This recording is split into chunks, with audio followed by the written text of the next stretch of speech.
नगर परिषद चेयरमैन के चुनाव को लेकर गतिविधियां शुरू हो गई हैं। नगर परिषद का कार्यकाल पूरा हो गया है और इस बार महिला के रूप में नगर परिषद अध्यक्ष का चुनाव होगा। सभी राजनीतिक दलों की तरफ से उम्मीदवारों की सुगबुगाहट शुरू हो गई है। अगर सत्ता पक्ष की बात करें तो भारतीय जनता पार्टी खेमे में ऐसे उम्मीदवारों की फहरिस्त अन्य दलों की तुलना में काफ़ी लंबी है। नगर परिषद चुनाव को लेकर छवि कैसे बनेगी, आईना किसको अपने अंदर समेटेगा, इसी को लेकर नगर मंडल के अध्यक्ष विनोद चावला से बात करते हैं कि इस बार तस्वीर क्या बनने वाली है। सबसे पहले सैनी साहब, आपका मैं धन्यवाद करूंगा। आप मेरे पास आए, इस बारे में आप मेरे से चर्चा कर रहे हैं। साधुवाद दूंगा। आप समय समय पर शहर की समस्याएं और जो अच्छे काम हो रहे हैं उनको भी दिखाने का काम करते हैं। इसके लिए बहुत बहुत आपको साधुवाद। दूसरा, जहाँ तक नगर परिषद चुनाव की बात है तो निश्चित तौर पर सत्ता पक्ष के अंदर एक जोश है कि माननीय मुख्यमंत्री जी विकास के इतने काम करा रहे हैं।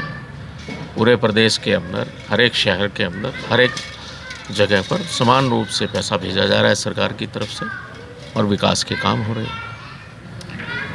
चावला जी, नगर परिषद का कार्यकाल पूरा हो गया 5 साल का और दावा तो यही था कि भाजपा के पक्ष के अध्यक्ष हैं। शहर आज भी विकास के लिए तरस रहा है। सड़कों की हालत खस्ता है, सीवरेज, पानी, प्रकाश व्यवस्था सभी हाशिए पे हैं और आप कह रहे हैं कि विकास पर्याप्त हुआ है। आम आदमी कैसे संतुष्ट होगा? देखिए, आप कह रहे हैं, मुझे तो नहीं लगता कि कोई ज़्यादा सी कोई समस्याएं हैं लाइट को लेकर। लाइट की तो समस्याएं लगभग शहर के अंदर समाप्त हो गई है। माननीय एडीसी साहब जो है डायरेक्ट इसको फॉलो कर रहे हैं। जहाँ से भी कंप्लेंट आती है समय पर ठीक करा दी जाती है। रही बात अन्य समस्याओं के बारे में, कुछ चीज़ें प्राकृतिक होती हैं जो समय समय पर टूटती भी हैं फिर बनती हैं। उनके लिए समय से उस पर काम किया जाए, ये बहुत ज़्यादा ज़रूरत होती है। इस बार आपको भी पता है कि ज़रूरत से ज़्यादा बारिश हुई और लगातार जो है लंबे समय तक बारिश चली, जिस वजह से रोड भी हमारे जो हैं काफ़ी संख्या में ख़राब हुए, जिसको समय समय पर ठीक भी किया गया, रिपेयर किया गया। नया नहीं बना सकते थे उसमें, क्योंकि सड़क पे सीलन होने के कारण से उस सड़क को बनाने में पैसा वेस्टेज करने वाली बात है कि जो कि जल्दी टूट जाता है। चावला जी, मैं आपकी बात को बीच में रोकता हूँ। सड़कों की मरम्मत की जब बात है, अगर तकनीकी रूप से देखा जाए तो 100 गड्ढे भरने के लिए जो अमाउंट लगता है, जो कॉन्ट्रैक्ट दिया जाता है, उतने में उतनी ही सड़क दोबारा बन सकती है। माना प्राकृतिक आपदा के समय सड़कें टूटती भी हैं, तारकोल का और पानी का आपस में वैर है, लेकिन कम से कम इतना तो होना चाहिए कि जो सड़कों पे धूल उठती है आम आदमी के स्वास्थ्य के लिए हानिकारक है, उस पर तो काबू हो सके। देखो, कुछ कमियां रही हैं, लेकिन माननीय मुख्यमंत्री जी पीछे आए थे। मैं भी लगा कि कई चीज़ों में दिक्कत है, तो हमने माननीय मुख्यमंत्री जी के आगे रखी थी वो चीज़ें। जो कुछ अधिकारी जो है अपने दायित्वों को नहीं निभा रहे थे, उनकी भी खिंचाई हुई, उसका तबादला भी हुआ।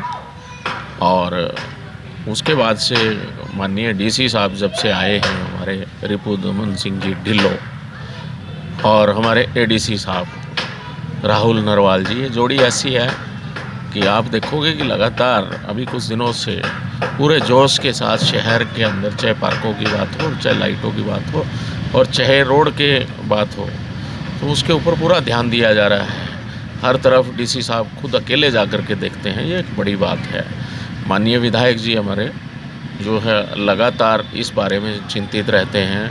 माननीय एमपी साहब जो हैं वो भी समय समय पर अधिकारियों की पूरी खिंचाई रखते हैं तो मैं ये समझता हूँ कि आने वाला समय बहुत अच्छा होगा और जल्दी ही बहुत सी चीज़ें सुधरेंगी।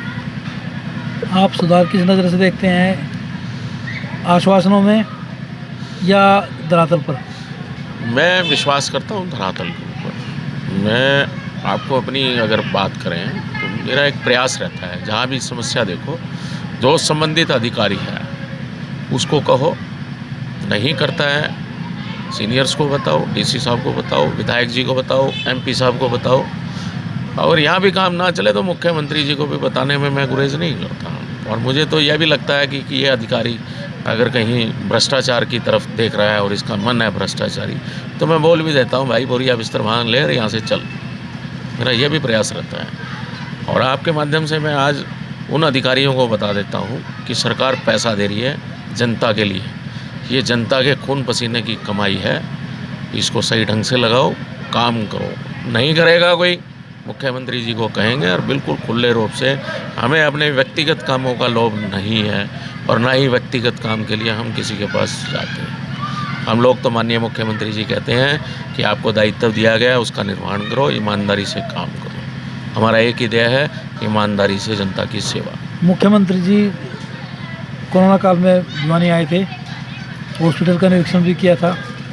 उस समय उन्होंने आदेश दिया था कि 15 दिन के अंदर टूटी हुई सड़कें जो हैं उनकी या तो रिपेयर कर दी जाए और जहाँ ज़रूरत है वहाँ नहीं बना दी जाए, क्योंकि अभी ट्रैफिक भी नहीं है। ये आदेश किए गए थे, लेकिन आज तक उन सड़कों पर कोई रिपेयर नहीं हुई, ना उनका नवीनीकरण हुआ। तो इससे क्या समझते हैं आप? सैनी साहब, जहाँ तक इस बात की बात है कि मुख्यमंत्री जी कह के गए थे या क्या है, मैं ये समझता हूँ कि माननीय मुख्यमंत्री जी इस बारे में बड़े ही चिंतित रहते हैं। और जिसने भी ये कोताही करी है, पिछले दिनों में देखे होंगे डीसी साहब भी नए आ गए, बहुत से अधिकारियों के तबादले भी हुए। तो अगर कहीं पे अधिकारी गड़बड़ करते हैं कई बार, तो उस पर संज्ञान भी लिया जाता है। फिर बारिश का समय आप ये देख लो कि कितने लंबे समय से बारिश के अंदर हम लोग परेशान हैं, पूरा शहर परेशान है। आप यह मत सोचो कि सड़क टूट गई खाली जनता परेशान है, हम भी तो जनता है, हम लोगों के बीच में रहते हैं, तो हम लोग भी इतने परेशान रहे। और रही बात विकास कार्य को लेकर के, जब से डीसी साहब आए हैं विकास कार्यों में तेज़ी हुई है। चावला जी, मेरा सवाल ये है कि आपने कहा कि बरसात लंबी चली, सड़कें टूट गई, ये बात जायज़ है, लेकिन हमें ये व्यवस्था भी तो करनी होगी कि ये जल भराव क्यों होता है, जो सीवर सिस्टम हमारा है वो दुरुस्त हो। बहुत बढ़िया बात कही है सैनी साहब आपने कि हमने अगली बारिश के आने से पहले हमारे पास ऐसे समाधान होने जो समय रहते हो जाने चाहिए थे। मैं बिल्कुल आपकी बात से सहमत हूँ। अभी आप देखेंगे कि पिछले दिनों में माननीय डीसी साहब ने, विधायक जी ने, एमपी साहब ने, इन्होंने सबने बैठ के एक योजना बनाई। मैं यहाँ ये बता दे रहा हूँ, माननीय मुख्यमंत्री जी के शहर का दौरा करने के बाद बैठक हुई। जो हमारा बावड़ी गेट से परली तरफ द्रोणाचार्य स्कूल है, वहाँ से उधर का पानी जो है बारिश का, वो महम रोड डिस्पोजल पर, और इधर का पानी जो है हमारा दादरी गेट एरिया का पानी जो है, और जो इधर हनुमान गेट का पानी जो है, वो अलग अलग 2-3 भागों में बांट के उसको डिस्चार्ज करने की प्लानिंग बन गई है, जिसके लिए बजट भी सेंक्शन लगभग हो चुके हैं और या 2-4-5 दिन में हो जाएंगे। और साथ साथ ये भी एक प्लानिंग हमारा सबसे बड़ी जो शहर के लिए बात बनी है, और पीछे अभी मेरी विधायक जी से भी बात हुई थी, तो मार्च के अंदर जहाँ तक हमारा अंदाज़ा है कि अंदाज़ा क्या, विश्वास कीजिएगा कि सीमेंटेड रोड की NHI से मंजूरी आ गई है और उसका बजट भी सेंक्शन हो गया है एमपी साहब के सहयोग से। तो ये सब रोड जो हैं सीमेंटेड हो जाएंगे, बावड़ी गेट से लेके पुल तक के। तो ये एक समस्या जो बार बार हर साल बारिश में रोड टूटता था, क्योंकि NH है, पिलानी से सीधा ये दिल्ली को रोड जाता है, तो भारी वाहन भी निकलते हैं, बड़े वाहन भी, सारी तरह के वाहन निकलते हैं, तो बार बार टूट जाता था। जो कि मैं समझता हूँ कि ये 4 लाइन भी हो जाएगा और सीमेंटेड भी हो जाएगा, तो ये समस्या काफ़ी हद तक ठीक हो जाएगी। चावला जी, आप बात करें सीमेंटेड सड़क की, लेकिन प्राथमिकता तो ये होनी चाहिए कि जल भराव की स्थिति से निजात मिलनी चाहिए शहर को।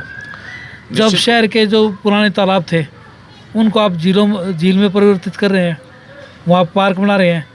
तो शहर का जो पानी था, ये कटोरीनुमा शहर है, इसका पानी तो उन तालाबों में जाता था, उन तालाबों को आपने रोक दिया, तो ये व्यवस्था सुधरी कैसे?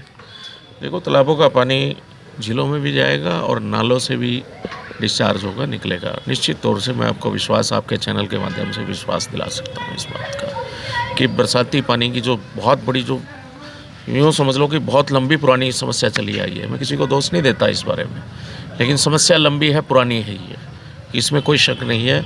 लेकिन जो प्लानिंग हो रही है, मैं ये समझता हूँ कि हम इसमें कामयाब होंगे पक्के तौर पर। ग्राउंड जीरो से जब आप काम शुरू नहीं करेंगे तो गाँव में समस्याओं का समाधान हो जाएगा? ग्राउंड जीरो सबसे ज़्यादा भराव जो है, आप देखोगे कि चाहे थोड़ी सी भी बारिश होती है, मेरे घर के पास ही यहाँ सर्कुलर रोड के ऊपर परली तरफ से, चाहे आपका रोहतक गेट हो, नया बाज़ार हो, लोड बाज़ार हो, सारा पानी इसी तरफ आता था। पीछे की जो 5 साल 10 साल पहले किसी अधिकारी ने प्लानिंग की होगी पानी की, या जब ये, तो ये एक ऐसा एरिया था, यहाँ पानी जल भराव नहीं होता था, लेकिन वो जल भराव यहाँ इधर होने लग गया। 10-15 साल से इधर हो रहा है, लगातार इस पर प्रयास भी किए जा रहे थे। अब ग्राउंड जीरो की जहाँ तक बात है ना, देखो, नाले को जो डिस्चार्ज होता था एरिया में बांट देना, ये भी एक प्लानिंग है। जब तक आप प्लानिंग नहीं करोगे तब तक होगा कैसे? तो ग्राउंड जीरो पे मैं समझता हूँ ये जो हमारे डीसी साहब हैं, इनकी एक प्लानिंग जो ये थी, विधायक जी ने भी इसमें हस्तक्षेप किया, एमपी साहब ने भी किया, तो इनकी प्लानिंग जहाँ तक मैं समझता हूँ ठीक रहेगी। चावला जी, चुनाव नज़दीक हैं, नगर परिषद के चुनाव में इस बार ये माना कि पार्षदों की भूमिका नगण्य हो जाएगी, चेयरमैन डायरेक्ट चुना जाएगा। जब धरातल पर काम नज़र नहीं आएगा तो मतदाताओं को कैसे ये विश्वास दिलवा पाएंगे आप कि हमें सत्ता मिली तो शहर का विकास होगा, समस्याओं का समाधान होगा? देखो, ऐसा है, सत्ता जो है वो लोग, सत्ता के लोभी लोग सत्ता को चलाते हैं। हम उस तरह के लोभी लोग नहीं हैं। हम लोग सेवा भाव से हम चार्ज लेते हैं, अपना दायित्व को लेते हैं। हम लोग सेवा करने वाले लोग हैं। और रही बात कि भी शहर के अंदर कामों की बात या किन मुद्दों पे, हमने जितना किया उसके आगे और जाके और अच्छा काम करेंगे। अभी देखोगे जैसे जो मेन समस्या जो शहर की हैं वो सारी दूर हो जाएंगी तो जनता भी हमारे साथ खड़ी दिखेगी आपको। आज भी है और कल भी रहेगी, आगे भी रहेगी। मेरा सवाल वही है कि चुनाव 10 मार्च के बाद कभी भी डिक्लेयर हो सकते हैं, उसके बाद 1-1.25 महीने का टाइम मिलेगा इस प्रक्रिया को पूरा करने के लिए। जब तक जो शहर की समस्याएं हैं उसके अंदर तो इजाफा तो हो सकता है, कम नहीं होंगी, क्योंकि नगर परिषद का गठन होना बाकी है। प्रशासनिक स्तर पर जो गतिविधियां चलेंगी उसमें तेज़ी आना मुमकिन नहीं लगता फिलवक्त। मैं थोड़ा सा इस बात से ना, सैनी साहब, शायद आप घूमे नहीं हो। पिछले दिनों से जो काम की तेज़ी आई है ना, स्पीड से, लोग भी खुश हैं। लोग भी, मैं कई बार देखता हूँ, कई चैनलों पे भी आता है कि डीसी साहब अच्छा काम कर रहे हैं और प्रशासन भी अच्छा है और तेज़ी से काम चल रहे हैं। सीवर व्यवस्था की बात हो, पानी की बात हो, समस्याएं बहुत सी जगह हो सकता है कहीं ना कहीं थोड़ी बहुत और तो कहीं ज़्यादा होगी। मैं ये नहीं कहता कि 100% हो गया, लेकिन पहले से इसमें तेज़ी आई है। हलवास गेट का नाला था, कैसे प्रशासन ने 4 दिन विधायक जी के आदेश पे हम लोग वहाँ पे खड़े रहे। वहाँ पर जो और पानी की समस्याएं थी या जो भी थी, टी की प्रॉब्लम थी, वो भी दूर कराई। चाहे वो जीतूवाड़ा जोड़ एरिया के अंदर की बात हो, जहाँ कोई छोटी मोटी किसी प्रकार की बात थी या कोई बड़ी थी, हमने सभी अधिकारियों को वहाँ पर लेकर गए। हमने सारी चीज़ें वो ठीक कराने का काम किया। अभी आपके ये दादरी गेट एरिया में पिछले 3 दिन से फुल फ्लैश पूरी टीम लगी हुई है। अगर आपको समय हो तो आप अभी वो भी देख के जाइएगा कि शांति नगर के जितने भी नाले हैं, युद्ध स्तर पर कल से लगातार कई कर्मचारी जो हैं पूरे एरिया को साफ़ करने में लगे हुए हैं। चावला जी, आप तो पुराने नालों की सफाई की बात करते हैं। अमृत योजना में मोटे मोटे पाइप डाल दिए, शहर में नए चैनल बना दिए, लेकिन इस बार जो बरसात आई दिसंबर में और जनवरी में, उस बरसात के दौरान ही पूरी सड़कें जलमग्न हो गई। तो जब नई व्यवस्थाएं कारगर नहीं बन रही है तो पुरानी व्यवस्था कैसे दुरुस्त हो पाएगी? देखिए, अमृत योजना का ना एक फेज़ कंप्लीट हुआ है, अभी एक फेज़ और रहता है जो कि मार्च के बाद स्टार्ट हो जाएगा। और आप ये देखोगे कि जब ये काम चल रहा था अमृत योजना का, तुरंत बाद तो बारिश ही आ गई, बहुत सी चीज़ों के कनेक्शन ही नहीं हुए। तो हम ऐसे में तो यह उम्मीद कर ही नहीं सकते कि वो चीज़ें हमारे लिए कोई इफेक्टिव होंगी या हम कर पाएंगे। अभी सेकंड फेज़ में जैसे ही काम पूरा होगा उसके बाद देखना, अब शहर के अंदर इस तरह की समस्या ही नहीं रहेंगी कि चावला जी- पानी की कहीं दिक्कत या कोई और दिक्कत। चावला जी, जब आप सीवरेज या पेयजल सप्लाई की लाइन बिछाते हैं तो तकनीकी दृष्टि से उसको ये कहा जाता है कि अगर 500 फुट का काम हो गया, कंप्लीट हो गया, तो उस काम को कंप्लीट कर दिया जाए ताकि आगे का काम सफ़र ना करे। लेकिन अमृत योजना में तो आप देखिए, सेक्रेटेरिएट के पीछे से आगे रेस्ट हाउस, आगे बीटीएम चौक और उसको वेस्ट कॉलेज के पीछे तक ले गए, लेकिन वो सड़कें नहीं बन पाई। बहुत लोगों ने शोर मचाया। उसके बाद एडीसी साहब गए, डीसी साहब गए, उन्होंने सख्ती की। जब वो सड़कें बनी और वो सड़कें भी आधी अधूरी जो हल्के से झटके से उखड़ जाती हैं। जो कोर्ट के पास के आप रोड की बात कर रहे हैं, अभी माननीय मंत्री जी, अभी एक कार्यक्रम था सफाई अभियान जिला का जो स्टार्ट हुआ, तो वहाँ पर थे, मैं मौके पर मैं वहाँ भी था। उन्होंने उस रोड के लिए अधिकारियों को बिल्कुल खुले शब्दों में कह दिया कि इसको जल्द से जल्द का मतलब कुछ दिनों का समय दिया, या मान सकते हैं कि आप 10-15 दिन या 5 दिन या इस तरह का भी मान सकते हैं आप अपने अंदाजे से जल्द उसको कराने का आदेश दे दिया है। और अधिकारियों को खुले शब्दों में कह दिया कि ये देख लेना कि अगर नहीं हुआ तो मैं कुछ एक्शन ले सकता हूँ आपके खिलाफ। तो ऐसे में आप ये मान के चलो कि बहुत जल्दी होगा। चावला जी, फिर लौट आते हैं नगर परिषद अध्यक्ष के चुनाव पर। जो आपकी पार्टी के पदाधिकारी, विधायक, सांसद, वो मेरिट किस आधार पर बनाएंगे? देखो, मैंने आपको बताया, शायद आपसे पूर्व भी मेरे से कोई साथी पूछ रहा था कि जो मेरिट जो होती है वो ग्राउंड लेवल की होती है, जो ग्राउंड पे काम करते हैं। इस पार्टी के अंदर एक चीज़ तो आप मान के चलिए कि जो कार्यकर्ता ईमानदार और ग्राउंड लेवल पर काम करने वाला, निश्चित तौर पर वही चुनाव लड़ेगा। निश्चित तौर पर मैं आपको विश्वास दिला सकता हूँ, जिसको जनता भी पसंद करेगी, ऐसे कैंडिडेट आएंगे। चावला जी, जिस समय से नगर परिषद चुनाव की सुगबुगाहट शुरू हुई है, कुछ नेता अपने आप को पार्टी का उम्मीदवार बताकर चुनाव प्रचार में जुटे हुए हैं। वो कोई अलग अलग तरह से नेताओं से मिल रहा है, कोई चुनाव प्रचार कर रहा है, तो इससे क्या समझते हैं आप? देखो, हमारा कुनबा बढ़ रहा है, मुख्यमंत्री जी की योजनाएं खूब चल रही हैं, तो लोग जुड़ रहे हैं तो प्रचार प्रसार में भी लोग रहते हैं। तो इस नाते से कई बार ऐसा लगता है कि शायद भी ये कैंडिडेट के लिए अपनी तैयारी के लिए कर रहा है, कैंडिडेट बन के घूम रहा है। तो हमारे क्या है कि पार्टी के अंदर लगातार जो कार्यकर्ता हैं फील्ड में रहते हैं और सबके ना अपने अपने दायित्व पार्टी ने लगा रखे हैं। तो उस नाते से किसी न किसी अभियान के लिए या किसी न किसी जनसेवा के लिए तो लोग कार्यकर्ता हमारे जो है ना वो फील्ड में रहते ही हैं लगातार। तो आप ये नहीं समझते कि जो आदमी मैदान में जाएगा वो जंग की तैयारी तो करेगा, और जब जंग की तैयारी करेगा तो प्रतिद्वंदता बढ़ेगी आपस में, तो उससे पार्टी को नुकसान नहीं होगा? नहीं, प्रतिद्वंदता में कंपटीशन आता है, कंपटीशन में एक दूसरे को देखकर कम से कम मैं तो ये मानता हूँ कि एक काम करने की ललक पैदा होती है, काम कराने के लिए प्रतिस्पर्धा बढ़ेगी। कि भी आज सपोज़ करो कि भी विनोद चावला ने कहीं पे कोई काम कराया तो दूसरा आदमी ये सोचेगा कि मैं इससे फालतू काम कराऊँ, मैं भी लीडर बनूँ। तो ये एक अच्छी चीज़ है जनता के लिए। आपके परिवार से भी नगर परिषद चेयरपर्सन के टिकट के लिए दावेदारी है और दावेदारी दूसरे भी कर रहे हैं। तो जब प्रतिद्वंदिता होगी, तो जब किसी एक आदमी को चुना जाएगा टिकट के लिए, तो ये स्वाभाविक है कि भले ही ऊपरी मन से वो एक दूसरे का समर्थन करें, लेकिन अंदरूनी तौर पर खटास जरूर नजर आती है। ये राजनीति का स्वभाव भी है और ये आपको मानना पड़ेगा। देखो, भारतीय जनता पार्टी का कुनबा बड़ा है, बड़ा परिवार है, तो कुनबा बड़ा होने के कारण से तो कई चीज़ें ऐसे कई बार लगती हैं, लेकिन कोई भी कुनबे का व्यक्ति कुनबे से बाहर थोड़ी जाता है। और या ठीक है, देखो सबको तो टिकट मिलती नहीं, टिकट तो एक ही को मिलेगी।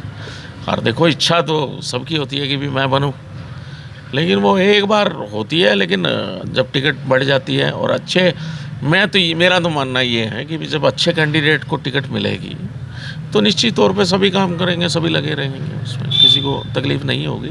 और हर कोई, हमारे तो जितने भी साथी हैं पार्टी के नेताओं से कार्यकर्ताओं, वो एक ही बात होती है कि डायरेक्ट चुनाव हो रहा है, जनता ने चुनना है, एक ईमानदार व्यक्ति आना चाहिए जिसको लोग पसंद करें और क्लिक करें लोगों को, और लोग जो हैं वोट ऐसे डालें फटाफट कि भी हाँ अच्छा कैंडिडेट आया है, शहर के अंदर विकास करे, आगे और बढ़ेंगे। चलो जी, आप क्या समझते हैं, नगर परिषद का जो चेयरपर्सन जनता सीधे तौर पर चुनेगी, उससे विकास, जन समस्याओं के समाधान की कैसी उम्मीद की जानी चाहिए? देखो मैं आपको एक चीज़ बताता हूँ, मैं थोड़ा सा पीछे ले जाऊँगा आपको। मैं उस समय में ले जाऊँगा जब अमर शहीद श्री नंदलाल चावला जी, हमारे पिताजी, चेयरमैन होते थे। तो शहर के अंदर एक आम जन में भी एक चर्चा आ गई थी कि वाकई में कोई चेयरमैन आया शहर के अंदर जिसकी सोच वो है, लेकिन भू माफिया और कुछ अन्य चीज़ें जो है वो काल का ग्रास बन गए और उनको हम सब के बीच में से लेकर के चले गए। उस दौरान में वो एक बात सोचा करते कि भी ये जिस तरह से दलगत राजनीति के अंदर और स्वार्थ के अंदर या भू माफिया का पनपना या गुटबाजी बनना, इस तरह और तरह तरह के प्रलोभन के हिसाब से कुछ पार्षदों का बिना वजह वो रखना तनाव, तो वो माननीय एसी चौधरी जो है उस वक्त स्थानीय निकाय के मंत्री होते थे। तो उन्होंने एक सुझाव रखा था कि नगर परिषद या नगर पालिका के या नगर निगम के चुनाव जो हैं अगर सीधे हो जाएं तो पार्षदों का या बिना वजह के जो इंटरफेरेंस है, दबाव की राजनीति करते हैं लोग, तो वो किसी प्रकार का जो दबाव है डायरेक्ट होने से वो ख़त्म हो जाएगा, जिससे शहर का विकास होगा। तो उस दौरान में यह संभव नहीं हो पाया। साथ साथ दो चीज़ें चलाई गई थी उस दौरान में। एक चीज़ तो हो गई थी थोड़े टाइम के बाद कि भी नगर परिषद का जो समय है नो कॉन्फिडेंस का, वो 6 महीने से 1 साल कर दिया जाए। वो तो हो गया, लेकिन वो फाइल चलती अब माननीय खट्टर साहब ने, हमारे मुख्यमंत्री जी ने इस प्रस्ताव को कैबिनेट में पास कर दिया और डायरेक्ट चुनाव का एक रास्ता खोल दिया कि जनता डायरेक्ट अपनी पसंद का चेयरमैन चुने और अपनी पसंद से उसका शहर में विकास कराए। तो ये एक हमारे पिताजी का सपना था, वो रहे नहीं।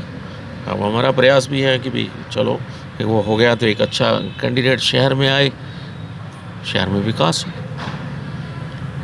नगर परिषद का अध्यक्ष जो भी बनेगा उसकी शक्तियाँ तुलनात्मक रूप से विधायक से कहीं अधिक होगी। विधायक के पास सीमित सा बजट आता है विकास के लिए। नगर परिषद का जो भी चेयरपर्सन बनेगा उसके पास पर्याप्त बजट आएगा। आपकी नज़र में शहर की प्राथमिकता किस विकास पर होनी चाहिए? देखो सैनी साहब, दो चीज़ें हैं इसके अंदर। नगर परिषद को एक तो बजट देती है सरकार, एक बजट होता है नगर परिषद का खुद का जो इनकम होती है। इनकम बढ़ाने के सोर्स वो तभी सक्सेस होते हैं जब इंडिपेंडेंट होकर फ्री माइंड से चेयरमैन काम कर सके। सोर्स कैसे बढ़ाता है? टैक्स से, रजिस्ट्री टैक्स से, बिजली के टैक्स से, ये कई मद होते हैं। उसके अलावा भी नगर परिषद अगर चाहे तो बहुत से सोर्स पैदा कर सकती है। तो आने वाले कार्यकाल के अंदर हमारा प्रयास यह भी रहेगा कि नगर परिषद इंडिपेंडेंट तौर पर अपने बजट का इजाफा करे। सरकार का जो बजट विकास कार्यों के लिए आता है, और फिर क्या है, यहाँ पर सफाई कर्मचारियों की कमी है। कमी दो तरह की उसमें वो आती है निकल के, क्योंकि इंडिपेंडेंट बॉडी हो जाती है नगर परिषद, आय के साधन कम है, तो कर्मचारियों को तनख्वाह का भी समय पर भुगतान नहीं हो पाता है कई बार, और कर्मचारियों की कमी है। तो इस तरह की तमाम जो समस्याएं हैं ना, मैं ये समझता हूँ कि जो इंडिपेंडेंट एक चेयरमैन आ जाएगा तो उसके ऊपर बोझ नहीं होगा इस बात का, वो किसी प्रकार के टकराव या उसमें टाइम नहीं खराब करेगा। वो उसका दिमाग एक बात का रहेगा कि मैंने विकास करना है, तो वो नए नए रास्ते भी ढूंढे कि अच्छे काम हो शहर के अंदर और जनता के काम हो, जनता खुश हो, खुशहाल हो। ऐसा एक प्रयास मैं समझता हूँ कि ये एक बहुत बढ़िया काम है। प्रायोगिक दृष्टि से हम देखते हैं तो अब तक नगर परिषद का कार्यकाल जो भी रहा 20, 25, 30 साल का, उसमें जो भी रणनीति बनी वो रणनीति आपसी खींचतान की भेंट चढ़ गई। अब जब नगर परिषद का अध्यक्ष सीधे तौर पर चुना जाएगा तो वो विकास जो करवाएगा उसमें भेदभाव के आरोप नहीं लगेंगे।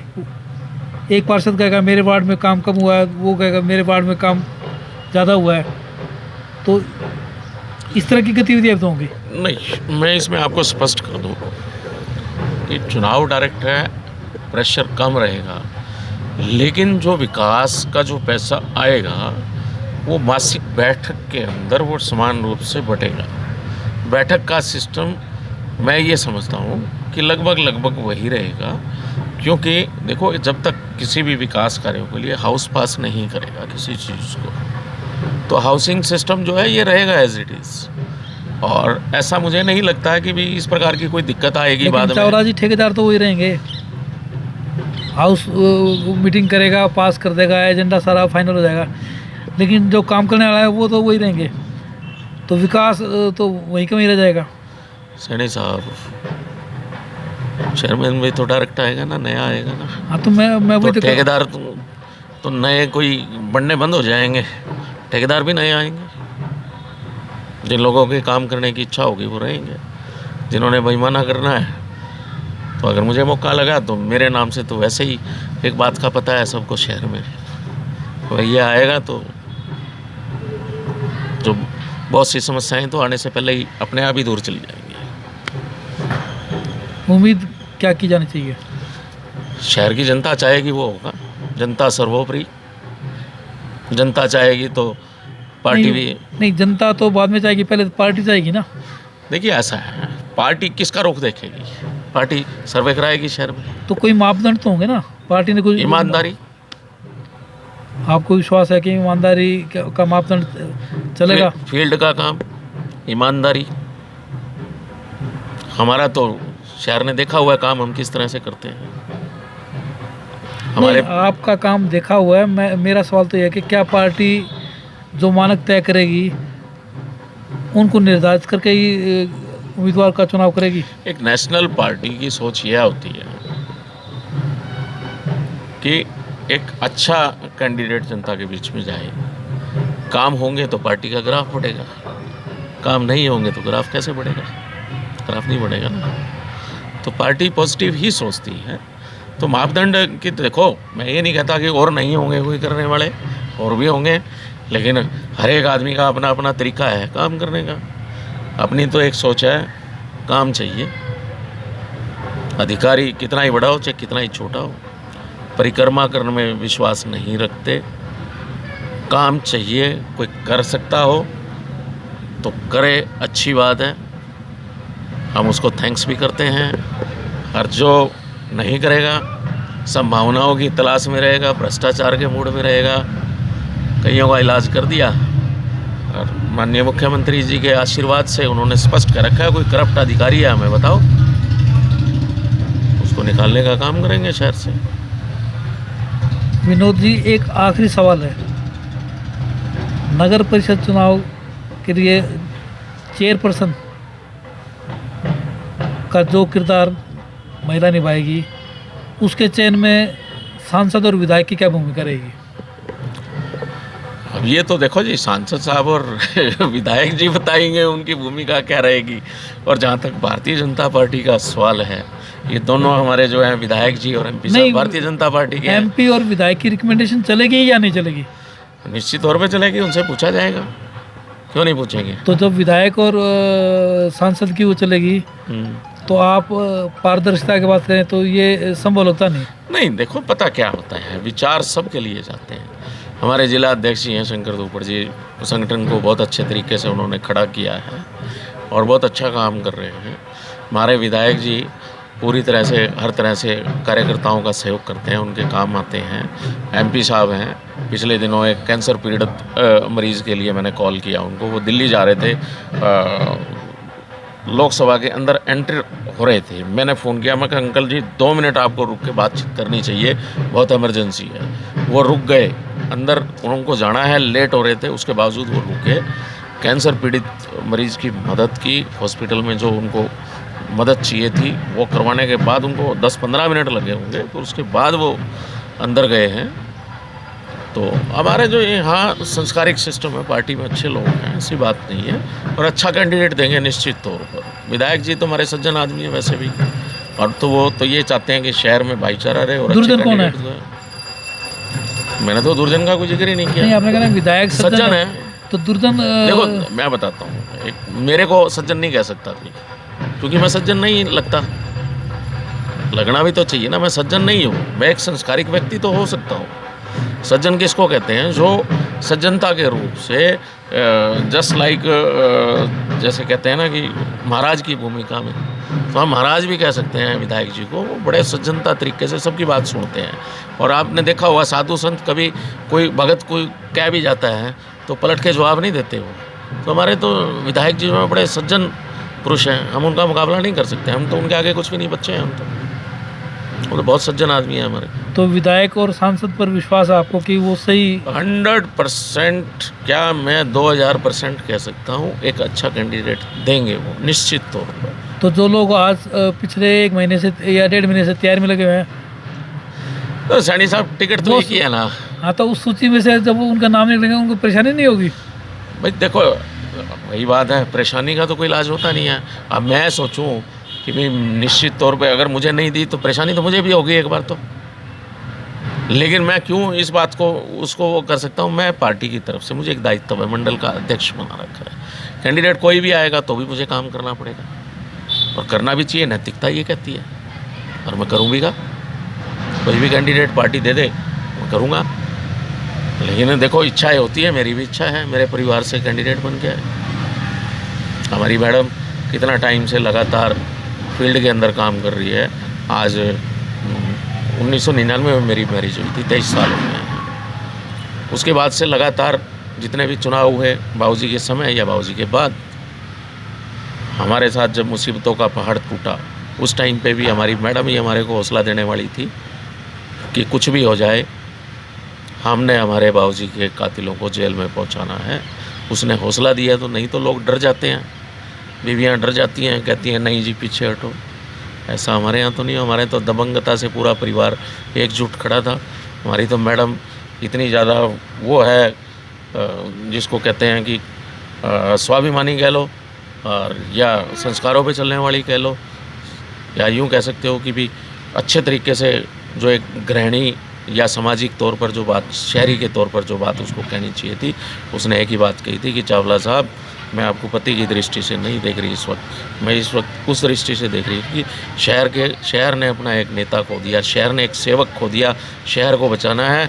अगर इनको छोड़ दिया तो ये कल को किसी और को मारेंगे, इनको ज़रूर सज़ा होनी चाहिए, चाहे कितने ही तूफान कितनी आंधियाँ आएँ। उसने कभी पीछे मुड़ के कभी हल्की बात हमारे को नहीं कही। तो ऐसे तौर पे तो सब देखते हैं कौन क्या कर रहा है। ये थे नगर मंडल अध्यक्ष विनोद चावला, बेबाकी से अपनी बात कही। कहीं ना कहीं दर्द इस बात का तो रहेगा कि शहर का विकास आम आदमी को कचोटेगा, लेकिन वो दावा करते हैं कि अधिकारी पूरी तरह से शहर के विकास में जुटे हैं, भले ही नगर परिषद का कार्यकाल समाप्त हो गया।